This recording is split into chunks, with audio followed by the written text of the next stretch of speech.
اور آج کی تازہ خبر میں اب خبر کرناٹک سے، جہاں مکمل لاک ڈاؤن کے بعد کورونا کیسوں میں کمی دیکھی جا رہی ہے۔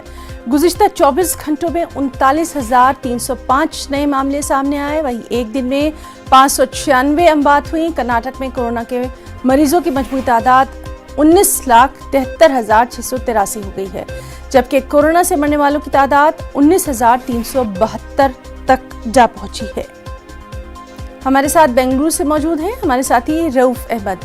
رؤف، کرناٹک کا حال جاننا چاہیں گے۔ سب سے اہم کہ لاک ڈاؤن میں جو سختی کی گئی اس کا اثر دکھائی دے رہا ہے۔ جی بالکل بھی، یہاں پر ہم دیکھ رہے ہیں کہ گزشتہ ہفتے جو تعداد تھی کورونا متاثرین کی، ایک ہی دن میں 50,000 سے زائد معاملات سامنے آئے تھے، لیکن اب تھوڑی بہت راحت کی بات یہ ہے کہ متاثرین کی تعداد میں مسلسل کمی دیکھنے کو مل رہی ہے۔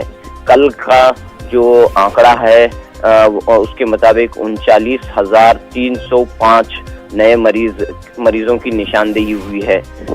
ریاست بھر میں 596 افراد کی موت ہوئی ہے کورونا سے۔ تو اس لحاظ سے ہم دیکھ رہے ہیں کہ تقریباً 10,000 کی کمی ہمیں یہاں پر دیکھنے کو مل رہی ہے، 10,000 کیسز کی کمی دیکھنے کو مل رہی ہے۔